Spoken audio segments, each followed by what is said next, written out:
नमस्ते बच्चों, स्वागत है आपका आज के इस लेक्चर में। ये हमारे रेलवे पीवाईक्यू सीरीज का 11वां लेक्चर है।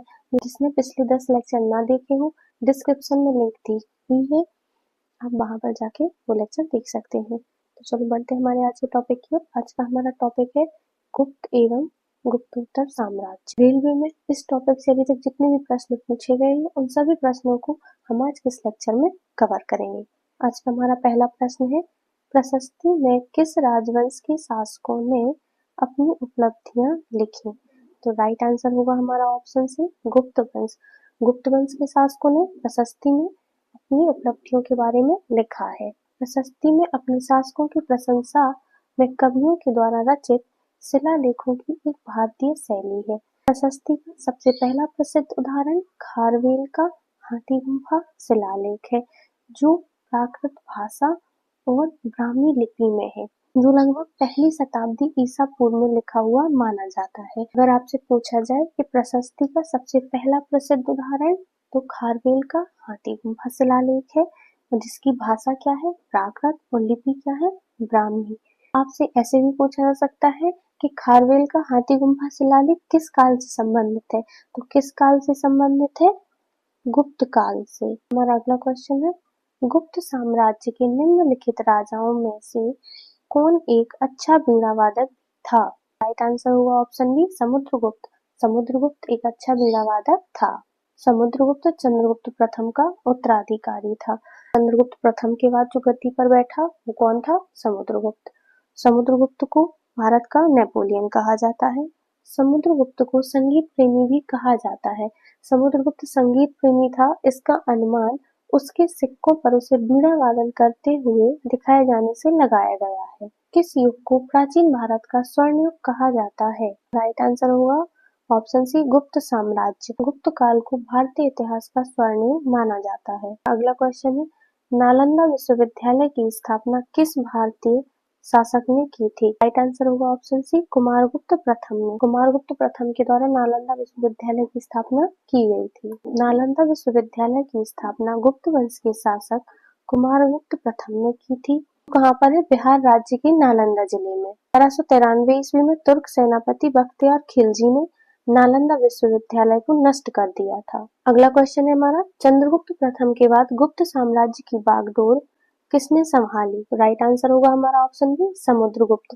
चंद्रगुप्त प्रथम के बाद समुद्रगुप्त गद्दी पर बैठा। चंद्रगुप्त प्रथम के बाद गुप्त साम्राज्य की बागडोर समुद्रगुप्त ने संभाली। समुद्रगुप्त गुप्त राजवंश के चौथे शासक थे। समुद्रगुप्त जो था वो चंद्रगुप्त प्रथम का उत्तराधिकारी हुआ। अगला क्वेश्चन है, हर्षवर्धन की मृत्यु के बाद प्रतिहार, पाल एवं राष्ट्रकूट वंश के राजाओं ने किस पर आधिपत्य प्राप्त करने के लिए एक दूसरे के साथ युद्ध किया? राइट आंसर होगा हमारा ऑप्शन बी, कन्नौज।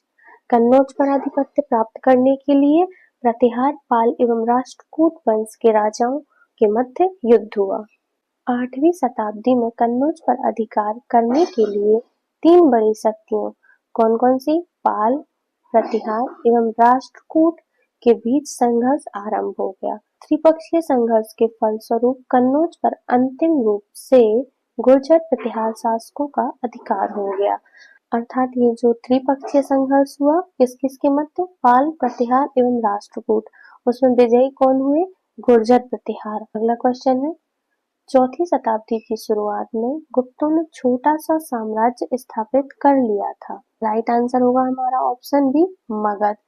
चौथी शताब्दी की शुरुआत में गुप्तों ने मगध राज्य की स्थापना की थी। गुप्त वंश के संस्थापक श्रीगुप्त थे।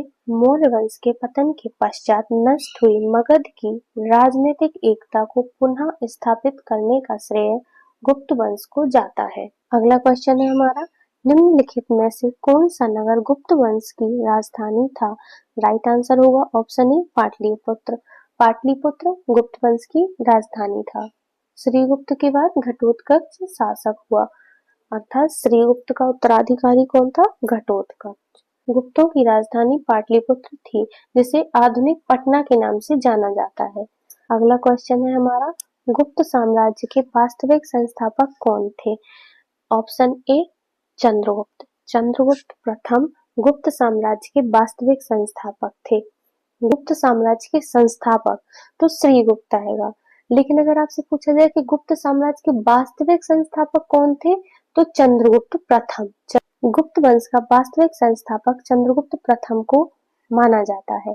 श्रीगुप्त के बाद उसका पुत्र घटोत्कच गुप्त वंश का शासक बना। घटोत्कच श्रीगुप्त का उत्तराधिकारी हुआ। घटोत्कच के बाद चंद्रगुप्त प्रथम राजा बना, जो गुप्त वंश का सबसे शक्तिशाली शासक था। देखो, श्रीगुप्त के बाद कौन आया? पहले श्रीगुप्त, फिर कौन आया? घटोत्कच, और घटोत्कच के बाद कौन आया? चंद्रगुप्त प्रथम। श्रीगुप्त का उत्तराधिकारी घटोत्कच का उत्तराधिकारी चंद्रगुप्त प्रथम। चंद्रगुप्त प्रथम गुप्त वंश का सबसे शक्तिशाली शासक बना, जिसके कारण उसे गुप्त वंश का वास्तविक संस्थापक कहा जाता है। अगला क्वेश्चन है, गुप्त काल के दौरान चीन के किस यात्री ने भारत का भ्रमण किया था? Option B, Fahien. गुप्त काल के दौरान फाहियान ने भारत का भ्रमण किया था, जो एक चीनी यात्री था। चीनी यात्री फाहियान चंद्रगुप्त द्वितीय के शासनकाल में भारत आया। ठीक है, फाहियान किसके शासनकाल में भारत आया? चंद्रगुप्त द्वितीय। अगला क्वेश्चन है हमारा, हर्षवर्धन के दरबारी कवि कौन थे? Right answer option B, Banabhatta. Banabhatta Harshavardhana के दरबारी कवि थे।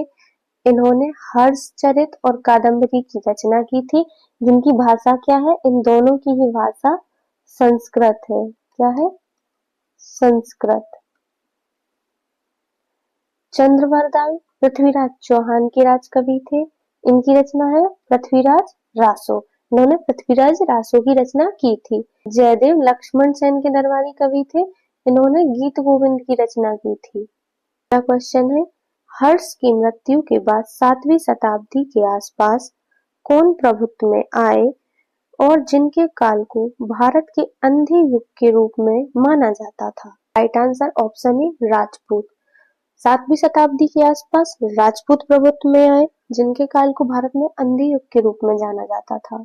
अगला क्वेश्चन है हमारा, चंद्रगुप्त द्वितीय ने कितने ईस्वी तक गुप्त साम्राज्य का विस्तार गुजरात तक कर लिया था? राइट आंसर होगा ऑप्शन डी, 390 ईस्वी तक। 390 ईस्वी तक चंद्रगुप्त द्वितीय ने गुप्त साम्राज्य का विस्तार गुजरात तक कर लिया था। आज का हमारा आखिरी क्वेश्चन है, चीनी यात्री इत्सिंग ने कहां पर 3 वर्षों तक ठहरकर संस्कृत सीखी थी? राइट आंसर ऑप्शन ए, ताम्रलिप्ति। ताम्रलिप्ति में चीनी यात्री इत्सिंग ने 3 वर्षों तक ठहरकर संस्कृत सीखी थी। इत्सिंग चीनी बौद्ध यात्री था। वह दक्षिण के समुद्री मार्ग से होकर भारत आया था। इत्सिंग सुमात्रा तथा लंका होते हुए ताम्रलिप्ति पहुंचा, जहां पर 3 वर्षों तक रहकर संस्कृत का अध्ययन किया। ठीक है, आज का हमारा लेक्चर यहीं खत्म होता है। अगर आपको हमारा लेक्चर पसंद आया हो तो वीडियो को लाइक करें, अधिक से अधिक शेयर करें और हमारे चैनल को सब्सक्राइब जरूर करें। हम आपको इसी तरह के वीडियो आगे भी देते रहेंगे। धन्यवाद।